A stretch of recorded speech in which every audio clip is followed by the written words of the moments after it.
2026-2027 का आम बजट पेश कर दिया गया है, जो कुछ लोगों के लिए खुशी, कुछ के लिए गम और कुछ के लिए इंतजार लेकर आया है। और इसके बीच लंबे समय से रुका हुआ भारत और यूनाइटेड स्टेट्स के बीच का ट्रेड डील भी, उसकी भी घोषणा हो गई है। इसलिए मैं आपके सवाल यानी जनता के सवाल, व्यापार जगत से जुड़े हुए सवाल, विपक्ष के भी सवाल लेकर आई हूं और उम्मीद कर रही हूं कि आप उन सारे सवालों के जवाब देंगे। पर शुरुआत मैं करना चाहती हूं मैम, आपको बधाई देके by congratulating you on your 9 consecutive budget. I know you have told me many a times before that it doesn't matter whether a man or a woman sits on this chair, ma'am. But as a woman, I tell you that I feel very proud. Next year, you will be matching the record of Morarji Desai of putting forth the maximum number of budgets in the country, and a day and a year later, you will be breaking that record. So I think I'm going to hearty congratulations for that, ma'am, to you. Very much. And I want to begin by asking this. You know, a lot of people did a lot of analysis of this budget, but what struck me was this, कि सबने कहा futuristic budget है, ऐसा है, वैसा है। जो मुझे समझ में आया वो निर्मला सीतारमण जी ऐसा है कि आपके सामने 5 चुनाव हैं, 5 स्टेट के चुनाव हैं, उसके बावजूद आपने इस बजट में ऐसा कुछ भी प्रावधान नहीं किया उन 5 स्टेट्स के लिए जो ऐसा लगे कि बस चुनाव के पहले बजट में उनके लिए फ्रीबीज दी गई है या उनके लिए कोई स्पेशल व्यवस्था की गई है। पिछली बार बिहार के चुनाव के पहले आपने मखाना बोर्ड किया, आपने कई तरह के वहाँ अनाउंसमेंट्स किए थे मैम, रेल की सुविधा करी, बहुत सारी चीज़ें की। इसलिए आशा लोगों को थी इस बार कि ये 5 स्टेट, बंगाल हो चाहे तमिलनाडु हो, असम हो, आप कुछ कहेंगी। ये कॉन्फिडेंस कहाँ से आया निर्मला सीतारमण जी को कि भाई कोई बात नहीं, I am going to stand firm and nothing comes your way? ये एक नज़रिया है बजट को देखने के लिए। Okay. मगर दूसरे नज़रिया उन स्टेट्स का भी मैं प्रावधान की हूँ, जैसे रेयर अर्थ कॉरिडोर केरल के लिए और तमिलनाडु के लिए, दोनों चुनाव में जा रहे हैं। ठीक है।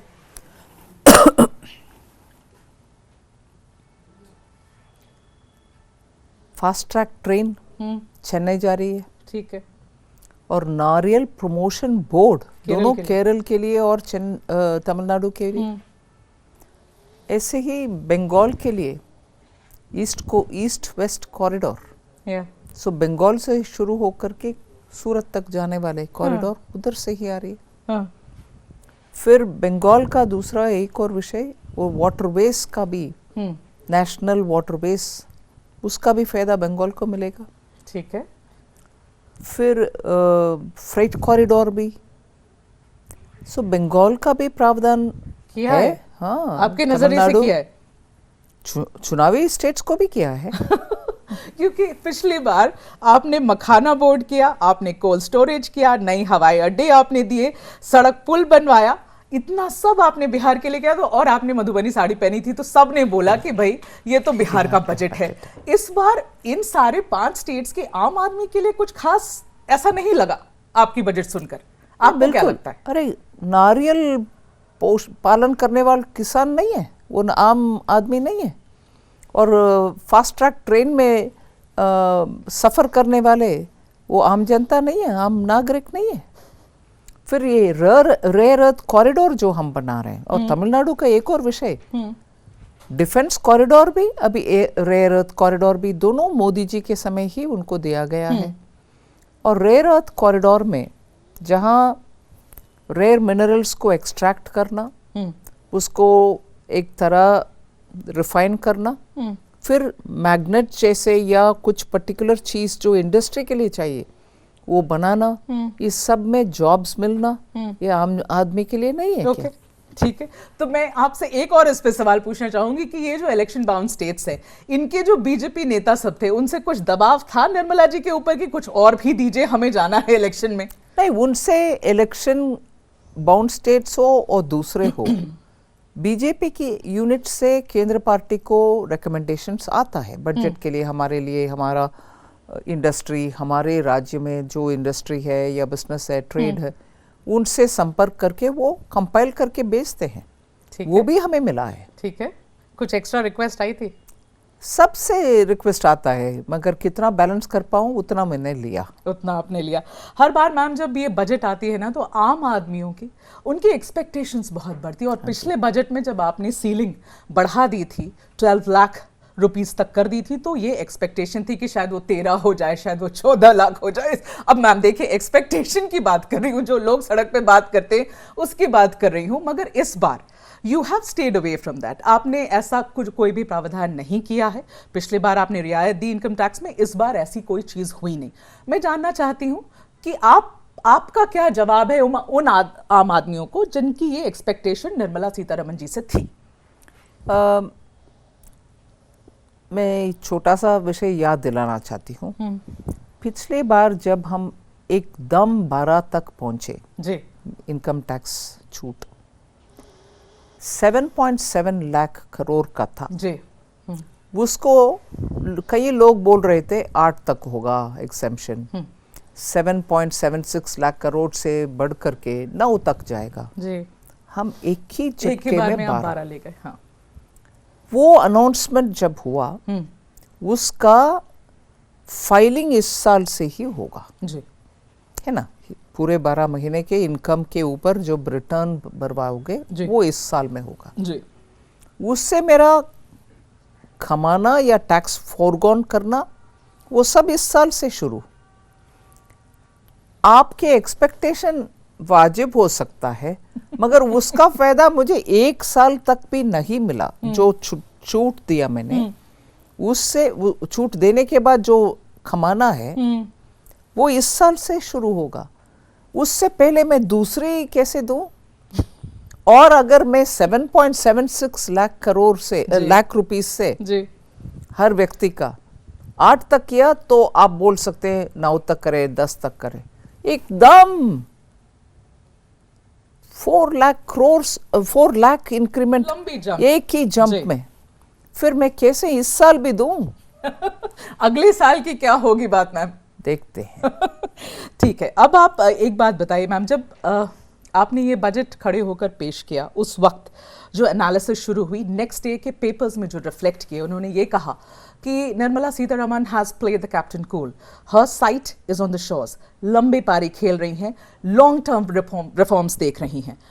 मैं ये समझना चाहती हूँ, अगर ये भविष्य का बजट है तो वित्त मंत्री के सोच से आपने इस बजट में ऐसी क्या क्या चीजें दी हैं जो आपने 2047 को अपने साइट में रख के किया हो? इसमें 3 ऐसे मार्कर आप लगा सकते हैं जी। जैसे प्रधानमंत्री जी ने कहा ये 21st सेंचुरी का दूसरी क्वार्टर का बजट होगा, पहली बजट 2026 से लेकर 2050 तक का ये पहला बजट है जी, जो 50 तक देख सकते हैं 25 इयर्स को। जी, उसमें 2047 भी है जो विकसित भारत का साल। सो मेरा प्लानिंग उस 25 इयर्स के लिए कुछ ना कुछ इधर दिखना चाहिए। फिर नया फाइनेंस कमीशन का 5 साल वो साइकिल इस साल से शुरू हो रही है। द 16th फाइनेंस कमीशन 1 अप्रैल 2026 से वो लागू हो रही है। सो 25 इयर्स, फाइनेंस कमीशन का 5 इयर्स और इस 1 साल का 12 महीने। सो इसमें शॉर्टेस्ट टर्म भी, मीडियम टर्म भी, लॉन्ग टर्म भी इन्वॉल्व है। और उस 25 इयर्स में हमारे विकसित भारत का डेस्टिनेशन हम तय कर चुके हैं ऑलरेडी। उस ओर जाने के लिए, उस रास्ते पर चलने के लिए क्या क्या हम करना है उसी में आत्मनिर्भरता हमारे लिए बहुत प्रामुख्यता रखते हैं हम। रेयर अर्थ्स का कॉरिडोर का अनाउंसमेंट, उसके साथ साथ मैन्युफैक्चरिंग का एम्फेसिस, उसके साथ साथ पीएलआई के द्वारा सेमीकंडक्टर और इलेक्ट्रॉनिक्स के लिए अलग 40,000 करोड़ तक देना, एम्प्लॉयमेंट जनरेशन करने वाले, एक्सपोर्ट पॉसिबिलिटी रखने वाले और स्केल अप करने वाले, इस तीनों फीचर्स को ये तीनों सेक्टर्स ऑलरेडी फलन दे रहा है हमें। उसके अलावा 7 सेक्टर्स ऐसे जिसमें भारत का आत्मनिर्भर भारत बनाने में बहुत अहम रोल है, उन सब का भी पीएलआई में ले आ रहे हैं। फिर दूसरी ओर champion out of MSME, MSME छोटे छोटे उद्योग के द्वारा ही हमारे एक्सपोर्ट में 40% कंट्रीब्यूशन होता है। उन सबको प्रावधान देने के लिए हम champions out of medium sector हम बनाएंगे। उसका मतलब क्या है? एमएसएमई लघु उद्योग कभी भी डरते हैं बड़ा होने में। बड़ा होने में उनको लगता है कि एमएसएमई का जो सुविधा मिलता है वो सब छूट जाएगा। हम पिछले साल ही उनका डेफिनेशन को एक्सपेंड किए और उसके साथ साथ इस बार उनको इक्विटी कैपिटल देने का, लिक्विडिटी देने का और प्रोफेशनल असिस्टेंस देने का हम बहुत सारे प्रोविजंस कर रहे हैं, जिससे ये छोटा मतलब मीडियम साइज इंडस्ट्री बड़ा हो पाएगा। ये सब भी इमीडिएट इफेक्ट भी देगा और लॉन्ग टर्म भी देगा। ठीक है, तो जब आप हमारे फ्यूचर को इतना सेफगार्ड करने की कोशिश कर रही, उसे बिल्ड करने की कोशिश कर रही हैं, तो मैम हमारा वर्तमान भी तो अच्छा होना चाहिए ना। और जब हम वर्तमान की बात करते हैं तो मैं आपसे ये सवाल पूछना चाहती हूँ, एक कंसर्निंग डेटा जो मैं आपके सामने रखना चाहती हूँ वो एम्प्लॉयमेंट जनरेशन का है मैम। जो स्कीम्स हैं, और मैं आपके सामने ये बताना चाहती हूँ कि इस बार जो आपकी एलोकेशन है न्यू एम्प्लॉयमेंट जनरेशन स्कीम, ये आपने 25-26 में मैम लास्ट फाइनेंशियल ईयर में 846 करोड़ उसमें एलोकेट किया था। इस बार उसमें कमी हुई है। आपकी जो पीएम विश्वकर्मा स्कीम है, उस पिछली बार उसमें 4400 करोड़ एलोकेट हुआ था, इस बार उसमें 500 करोड़ आपने कम कर दिया। It has gone down to 3861 crore. तो जब हम देश के युवा की बात कर रहे हैं, हम एम्प्लॉयमेंट जनरेशन की बात करें, फिर आप एलोकेशन कम करेंगी नहीं तो कैसे होगा? नहीं, इसका मतलब पूरे साल का इतना ही ऐसे नहीं है। बजट एस्टिमेट के समय पिछले बजट एस्टिमेट के साथ तुलकर आप इस साल के लिए इतना ऐसे कहकर पहले अमाउंट दे देते हैं। दे देते हैं मतलब प्रावधान करते हैं। चलते चलते नवंबर दिसंबर में एक सप्लीमेंट्री डिमांड फॉर ग्रांट्स भी ले आते हैं। अगर उस विषय में और पैसा का आवश्यकता है तो पार्लियामेंट में अप्रूवल के लिए और ले आते हैं। इसीलिए कई बार बजट एस्टिमेट, बजट समर्पित करने के समय जो अमाउंट है उससे अलग अमाउंट होता है रिवाइज्ड एस्टिमेट के समय, वो नवंबर दिसंबर में। सो ये मतलब नहीं है, ये फाइनल आंकड़े नहीं है, जरूरत पड़ेगी तो आप लेकर आएंगे। हाँ जी, ठीक है। पर विपक्ष कहता है मैम कि आप स्कीम्स में पैसे दे तो देती हैं लेकिन वो इस्तेमाल ही नहीं कर पाती। कांग्रेस के आला नेता ये सब कह रहे हैं कि दे देती है निर्मला सीतारमण जी, बड़े बड़े आंकड़े लगा देती हैं बजट में, वो खर्च भी नहीं हो पाते, वो इस्तेमाल भी नहीं हो पाते।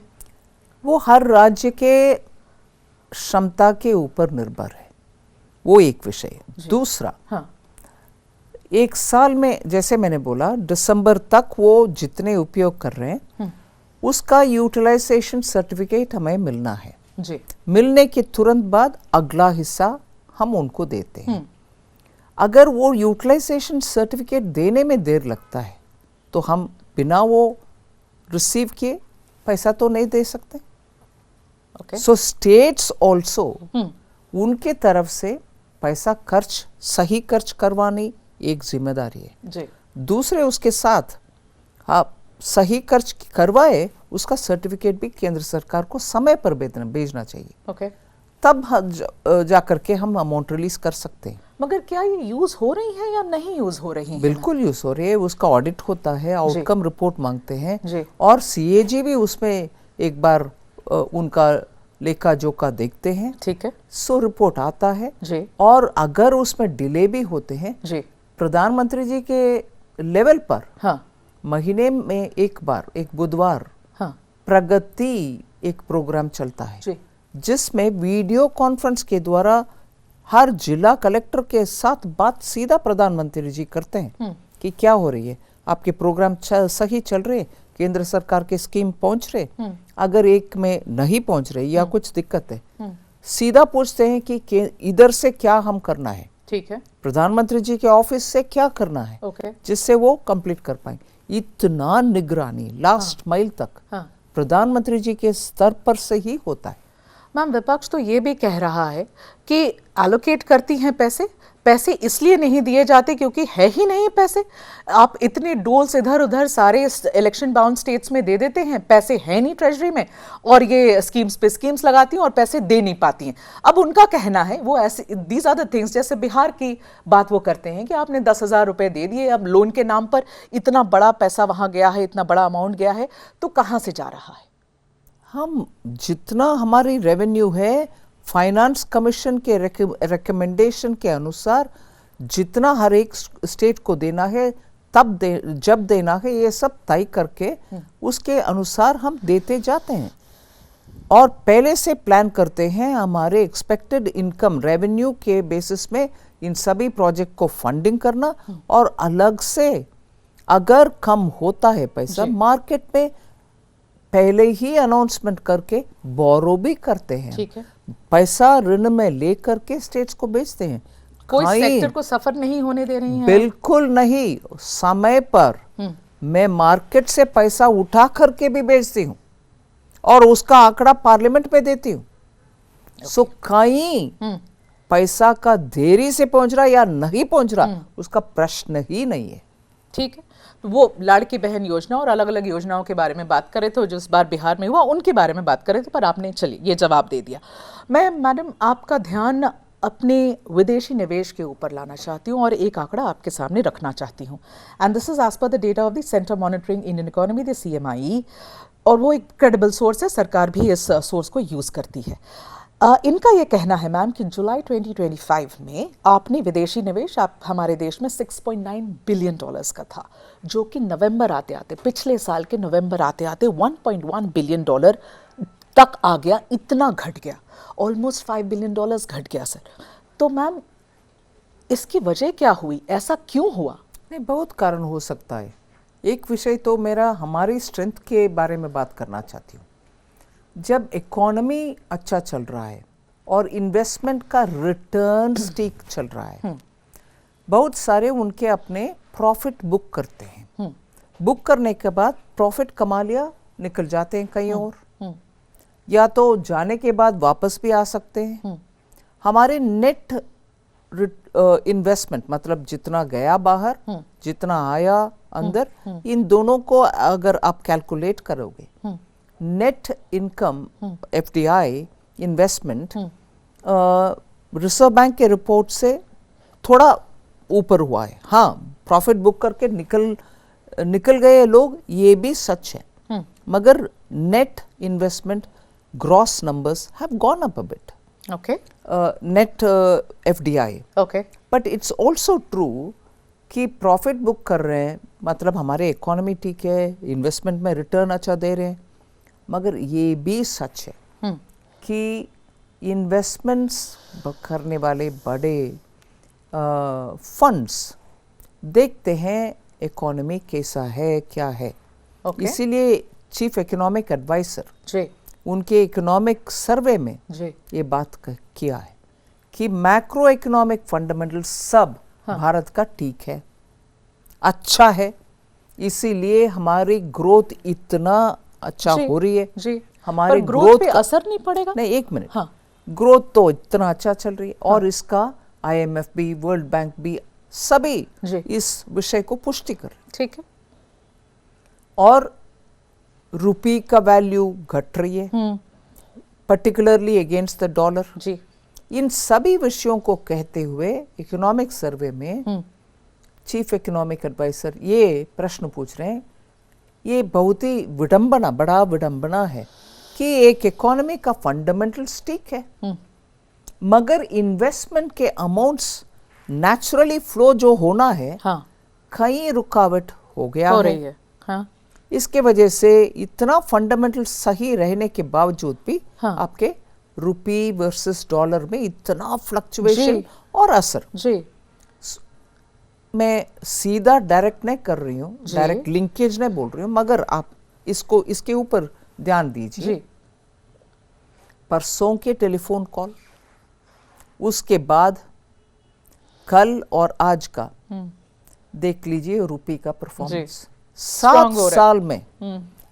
7 साल में कभी नहीं देखा ऐसा जंप हुआ। जी इन सभी विषयों को मन में रखते हुए हमें एक सबक और हमें एक लेसन मिल रहा है कि फंड आपके फंडामेंटल्स सही है, सिर्फ उसके ऊपर नहीं निर्भर आधारित होते है। आते हैं Okay. ऐसे बोल नहीं सकते।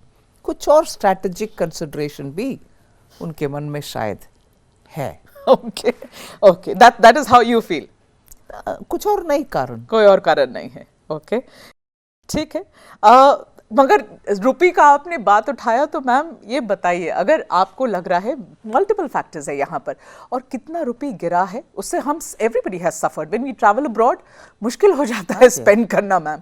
तो ये बताइए कि आपकी क्या एक्सपेक्टेशंस है, how are we in that space, you think that we are going to get better? मैंने एक्सप्लेन किया कि आपके देश के पॉलिसी के चलते हुए fundamental structures, macro economic fundamentals को सही रखना चाहिए।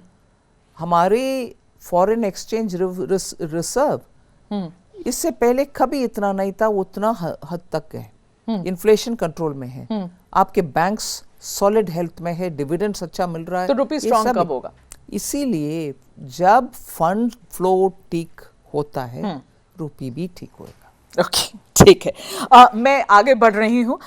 आपके जो स्टेट्स हैं, खास करके विपक्ष रूल्ड स्टेट्स, बड़े दबे स्वर में ये कह रहे हैं, अभी तक खुल के कहा नहीं है मगर कहेंगे ज़रूर मैम, कि आपने इस बार 11% आपने जो मनरेगा है, अभी भी राम जी हो गया, उस पर आपने एलोकेशन बढ़ा दी है। बड़ी अच्छी बात है, ज़्यादा लोग को रोज़गार मिलेगा। लेकिन 40% अब तो स्टेट को देना पड़ेगा। आपने पैसे बढ़ा दिए, उनके ऊपर बर्डन बढ़ा, तो दबे स्वर में तो अब वो भी अनोय हो रहे हैं कि भाई पैसा तो हमें भी निकालना पड़ेगा, हमारे ऊपर भी ये बढ़ा रही है भार। आप क्या कहेंगे उन स्टेट्स को? क्यों? जनता भारतीय जनता नहीं है? आपका भी हमारा भी जिम्मेदारी है, उनके जितनी भी स्कीम्स है उसमें भागीदारी दोनों लेना चाहिए। जब पैसा केंद्र से नहीं मिला, आप बार बार बोल रहे थे क्यों नहीं मिल रहा, क्यों नहीं मिल रहा। अभी तो हम बोल रहे हैं भाई, पुराने मनरेगा और नए जी राम जी दोनों मिलकर के 1,20,000 करोड़ प्रावधान कर दिए। उपयोग करो, पैसा जैसे निकालना है उपयोग करिए। ओके हम सबके जनता है। सही बात है, सबकी जनता है, हर पार्टी की जनता है। मैम इससे पहले कि मैं ट्रेड डील पर आऊं, जिस दिन आप बजट पेश कर रही थी, a lot of young generation, a lot of youngsters were sitting in the parliament, वो आपको सुन रहे थे, they sat through your speech, फिर आपने उनसे इंटरैक्ट किया। मैं जानना चाहती हूँ जेन जी की क्या थी प्रतिक्रिया निर्मला सीतारमण जी ने जब उनसे बात करी, उन्होंने क्या कहा आपको बजट के बारे में? बजट प्रिपरेशन में भी जेन जी का इनपुट हमने लिया है। अच्छा, क्योंकि प्रधानमंत्री जी मैं भारत के मीडियम से यंगस्टर्स से इंटरेक्ट किया और उसमें से निकल आए बहुत सारे आइडियाज, उसका भी हम मिनिस्ट्री में कंसिडर करके जितना हो संभव उतना लिए। और हमारे मन में ये था कि क्यों ना उनको पार्लियामेंट में बजट सुनने का एक मौका ना दें, इसीलिए उनको देश भर में से बुलाए। 33 स्टूडेंट्स आए थे, सब फर्स्ट ईयर सेकेंड ईयर वाले, कोई फाइनल ईयर ऐसे नहीं। अच्छा, okay. और आए, बजट को पार्लियामेंट में बैठकर सुने। उसी दिन शाम को मैंने उनसे 2 घंटा बिताए, सैट विद देम, उनसे समझा कि एक्सपीरियंस कैसे था और बजट का कुछ विषय के ऊपर कुछ क्लैरिफिकेशन चाहिए, आप अंडरस्टैंड कर रही हो, आप क्या एक्सपेक्ट कर रहे हैं इस बजट। तो जैसे मैंने शुरुआत में बताया, जिस जनरेशन प्रोडक्टिव एज ग्रुप में आएंगे और जिसके अगले जनरेशन भी थोड़ा कॉलेज से निकल कर आएंगे, उस समय का 2047, 48, 49, 50 का बजट का पहला कदम ये है। इसीलिए उनको ये भी कहा, ये budget is actually for you. The outcome of rare earth corridor, the outcome of education hubs, the outcome of medical hubs that we are building are all going to be for them. Allied health worker का, AI का, इन सब का training जो हम skilling में जो जोड़ रहे हैं वो सब उन्हीं का है। बेनिफिट्स वो अपनी लाइफ टाइम में रीप करेंगे। ठीक है, अब मैं ट्रेड डील पे आना चाहती हूँ मैम, और मैं ये बात समझती हूँ कि ट्रेड डील की अनाउंसमेंट हुई है, फाइन प्रिंट समय लगेगा, सवाल बहुत उठ रहे हैं, विपक्ष बहुत सारे सवाल उठा रहा है, पर मेरे 2 पॉइंटेड सवाल हैं मैम। देखिए, ये देश जानना चाहता है कि जब हम एग्रीकल्चर सेक्टर की बात करें और डेयरी सेक्टर की बात करें, ये 2 एरियाज जो कि सबसे प्रॉब्लमेटिक समझ में आई, इस पर क्या हो रहा है? क्योंकि देखिए, कॉमर्स मिनिस्टर ने भी अपना प्रेस कॉन्फ्रेंस किया और उन्होंने आज स्टेटमेंट भी दिया, लेकिन मैम वो स्टेटमेंट में कोई क्लैरिटी नहीं है, और कंफ्यूजन इसलिए क्योंकि वहाँ की एग्रीकल्चरल जो सेक्रेटरी हैं उन्होंने ट्विटर पे थैंक यू पोस्ट करके लिख दिया कि भाई हम बिल्कुल खुल रहा है बाजार, एग्रीकल्चर का बाजार खुल रहा है इंडिया में उनके लिए। तो मैम आप बताइए, हमारे देश के किसान और हमारे छोटे व्यापारी, इनके लिए तो ये बहुत भारी पड़ेगा। We want to know from you what is the information that you have and what is the assurance that you can give. Commerce minister ने स्टेटमेंट दिया, हाँ, खास क्लैरिटी नहीं है। नहीं, ठीक है, हाँ, विस्तार से वो ट्रेड डील जब भी वो साइन होगा, अभी साइन नहीं हुआ है, जब भी वो साइन होगा आपको पूरे विस्तार से तब मालूम होगा स्पेसिफिक्स क्या है जी। मगर वो स्टेटमेंट एक तो स्पष्ट कर दिया पीयूष गोयल जी ने, बाकी सब एग्रीमेंट साइन होने के बाद स्पष्टता आएगा, मगर एक विषय तो स्पष्ट बोला कि किसान, खेती और दुग्ध मिल्क उत्पादन और उस सेक्टर का dairy, so agriculture and dairy का इंटरेस्ट कंप्लीटली प्रोटेक्टेड रहेगा, ये तो बोला है उनके स्टेटमेंट में। उनकी लिए सेक्रेटरी, एग्रीकल्चर सेक्रेटरी कह रही हैं कि खुल रहा है बाजार। नहीं, ठीक है, हाँ। इसीलिए मैं बोल रही हूँ, हमारा सेक्रेटरी, हमारा मिनिस्टर पार्लियामेंट में खड़े होकर स्टेटमेंट ये तो स्पष्ट किया, ठीक है, बाकी जो स्पष्ट करने वाले विषय तो एग्रीमेंट साइन करने के बाद स्पष्टता करेंगे, ठीक है। उससे पहले ये तो स्पष्टता कर दिया कि कृषि और डेयरी उस पर कुछ नहीं होगा, ठीक है।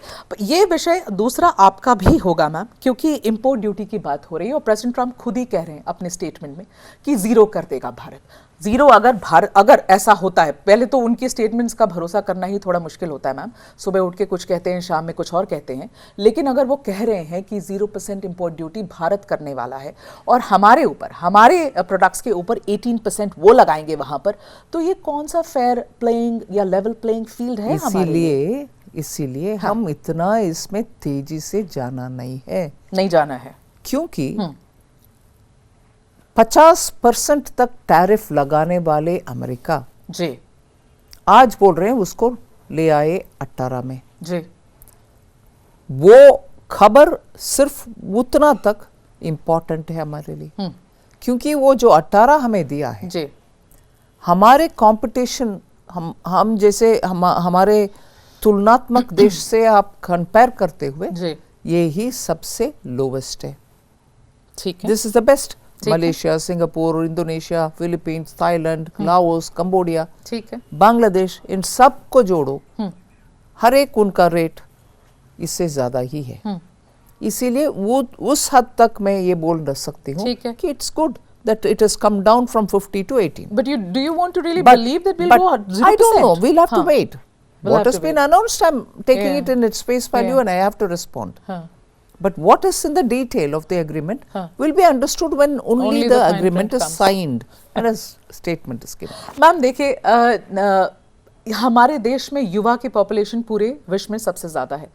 मैं एक सवाल आपसे पूछना चाहती हूँ जो एक टीनेज ने मुझसे पूछा कि अगर जो प्रेसिडेंट ट्रंप कह रहे हैं वो सही हो जाता है, ठीक है, वो जो क्लेम कर रहे हैं वो सही हो जाता है, और मैम मैं मॉल जाऊं और मेरे सामने मुझे जैकेट खरीदनी है, मेरे सामने 2 जैकेट रखी, एक इंडियन मेड जैकेट है जिसकी प्राइस X है और एक फॉरेन की अमेरिकन ब्रांड अच्छी जैकेट है, उसकी भी प्राइस सेम है इंडियन जैकेट से, मगर वो फॉरेन मेड, बड़ी अच्छी क्वालिटी, और क्योंकि इंपोर्ट ड्यूटी उस पर नहीं लगा, वो सस्ता हमारे इंडियन मेड के ही दाम पर है।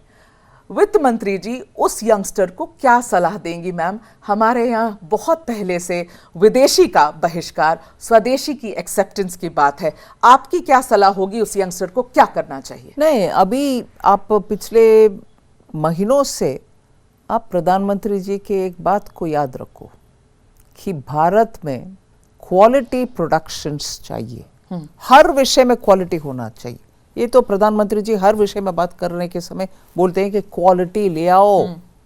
अगर हमारे प्रोडक्ट्स भी क्वालिटी में अच्छा है तब ये युवा को मिलेगा भारत की quality, made in India quality, बढ़िया क्वालिटी घर से खरीदेगा। सो हम भी प्रोडक्शन में क्वालिटी ले आना है। ले आएंगे, पर आपने मेरे सवाल का जवाब नहीं दिया, कौन सा लेना चाहिए? नहीं, मैं तो जरूर कहूंगी भारत का ही लेना चाहिए, क्योंकि उनके पिताजी, उनके चाचा, उनके भाई, उनका यूनिट से शायद आ रहा होगा वो item, maybe from his own brothers unit, sisters unit. We need to support. Of course मैं ये नहीं बोल रही हूँ कि कंपल्सरीली यही खरीदो, आप जो चाहिए खरीदो, मगर प्रधानमंत्री जी का कोशिश ये है कि भारतीय हर वस्तु अच्छे क्वालिटी में बनाओ, जिससे जब हम खरीदेंगे, अरे somebody from my family, somebody from my friend's family is producing all this. Absolutely. और क्वालिटी भी ठीक है, मैं क्यों नहीं खरीदूं? पर आज पार्लियामेंट में तो सुबह से सारे लोग कल से लगे हुए हैं कि क्या आत्मनिर्भर भारत को क्या होगा, मेक इन इंडिया को क्या होगा, you opening up your market, Indo US trade deal हो गई, कल परसों तक मेघा जी ठीक है, हमारी इंटरेस्ट हम प्रोटेक्ट करेंगे और मोदी जी इसमें कोई कसर नहीं छोड़ेंगे जी। इस भरोसा भारतीय नागरिक को है जी, और इस भरोसा के चलते हुए हम जवाब भी देना चाहते हैं पार्लियामेंट में हर प्रश्न के। ठीक है। मगर ये कल परसों तक वो अग्रीमेंट को क्या हो गया? एफटीए क्यों नहीं करवा रही हो? हमारे एक्सपोर्ट वाले लोग बहुत दिक्कत में हैं। गो साइन एफटीए, इधर वो पेंडिंग क्यों पड़ा है? पूछने वाले एक ही दिन में पलट करके ये क्या चल रहा है इस देश में? देश को बिक रही हो, बेच रही हो। अरे हमारे नागरिक जो उत्पादन कर रहा उनका तो सम्मान करो भाई, एक्सपोर्टर उनका तो सम्मान करो भाई। मैम अब राहुल गांधी चिट्ठी लिखते थे कि एक्सपोर्ट इज सफरिंग, हमारे एक्सपोर्टर्स को क्या करोगे? आप इतने दोस्त है, आप जाकर ट्रेड डील बोला नहीं जी फिर जी अभी हो रही है। वो कल से कह रहे हैं आपने सरेंडर कर दिया है, यही कह रहे राहुल गांधी ने बात करके कहा कि आपने सरेंडर कर दिया। नहीं, पहले भी बोले सरेंडर करने वाले, वो तो ऑपरेशन सिंदूर के समय बोला, अब बोला कि आपने ट्रेड में सरेंडर कर दिया है। और खड़े जब हुआ तब भी आप नेगेटिव बात करते रहे। पर आपने बोलने क्यों नहीं दिया उन लोगों को? बोलने क्यों नहीं दिया राहुल गांधी को? 2 दिन कोशिश करी राहुल गांधी ने बोलने की। तोड़ मरोड़ करो लोकसभा के रूल्स, उसको बोलने देना। फिर निशिकांत दुबे को बोलने दो, वो भी लेके आ रहा, एक नहीं 7 किताब आपके पूरे भंडार खोलेगा। वो कहते रहे कि वो नेशनल सिक्योरिटी पे बात करना चाहते हैं, आप लोग ने नहीं बात करने दिया। बात करने का रूल के मुताबिक कैसे बात करना वो करो, हम पेशेंटली बैठ करके सुनेंगे, मगर रूल के मुताबिक करो, अनपब्लिश्ड बुक के बारे में मत करो। नहीं, ठीक है। पर मैं बिल्कुल रैप अप करना चाहती हूँ मैम। एक और सवाल पूछना चाहूंगी, क्योंकि प्रेसिडेंट ट्रंप ने ये कहा कि हम अब रूस से इंडिया, वो तो लेकिन ये 3-4 बार कह चुके हैं और भारत ने कभी भी इस बात की कॉन्फर्मेशन नहीं करी। उस कॉन्टेक्स्ट में ये सवाल आपसे वापस कि अगर मान लीजिए ऐसा है कि भारत नहीं खरीदेगा रूस से तेल और वेनेजुएला से खरीदेगा, अमेरिका से खरीदेगा, मैं समझना चाहती हूँ क्या तेल के बाजार में तेल के प्राइसेस में इजाफा होगा? क्योंकि अगर हम रूस से चीप ऑयल नहीं खरीद रहे हैं तो क्या हम वो सारा बर्डन अपने लोगों पर पास ऑन करने वाले हैं क्या?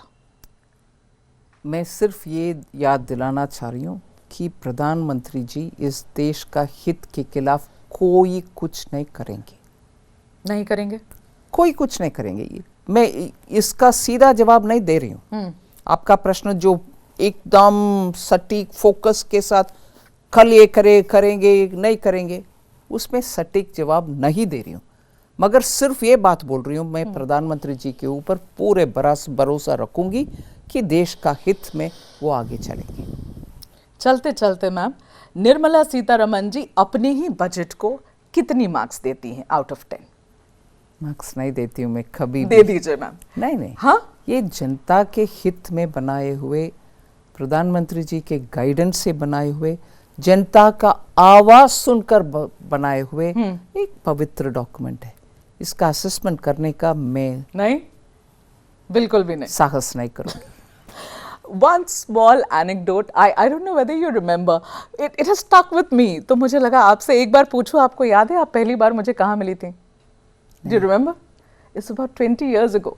20 years ago, it was Grand Bhagwati the hotel in Ahmedabad, and it was Chief Minister Narendra Modi ji, जिनका कोई फंक्शन था. मुझे अचानक फोन कॉल आया कि आओ, और मैं आई और मेरे पास पासेस कुछ नहीं थी. मैं लड़ती हुई सामने गई. I was looking for a place. आप सामने के रो में बैठी थी ma'am. You saw me and you told me, Megha, come take my seat. And I turned around and I was like, no, you are the spokesperson. मैं कैसे आपकी जगह ले सकती हूँ. पर आप उठी, आप दूसरे चेयर पर बैठी और आपने वो जगह मुझे दी. Ma'am, from that day, 20 years ago, you know, and today when I sit in front of the finance minister of this country, what a spectacular rise you've had. And I just want to compliment you. This is a compliment coming your way, ma'am. Having seen your journey for so long. Thank you very much. Very kind of you too. और ये जाते जाते एक rapid fire है, छोटा rapid fire है ma'am. Quick questions, quick answers. One area where India should spend more no matter what. Health. Health? Okay.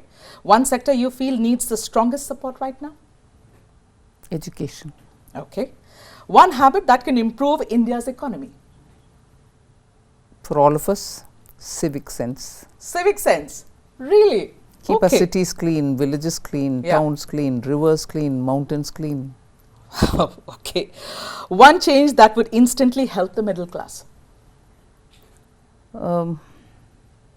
Prioritize on your savings. Okay.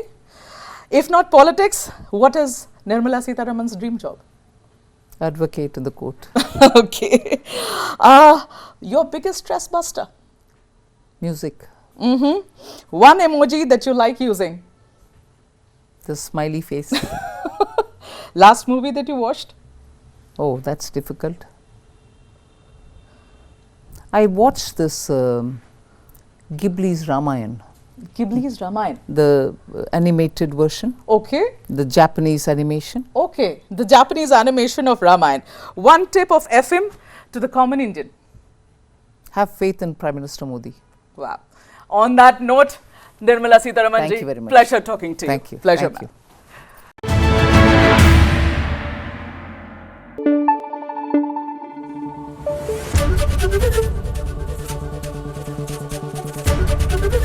ABP news आपको रखे आगे.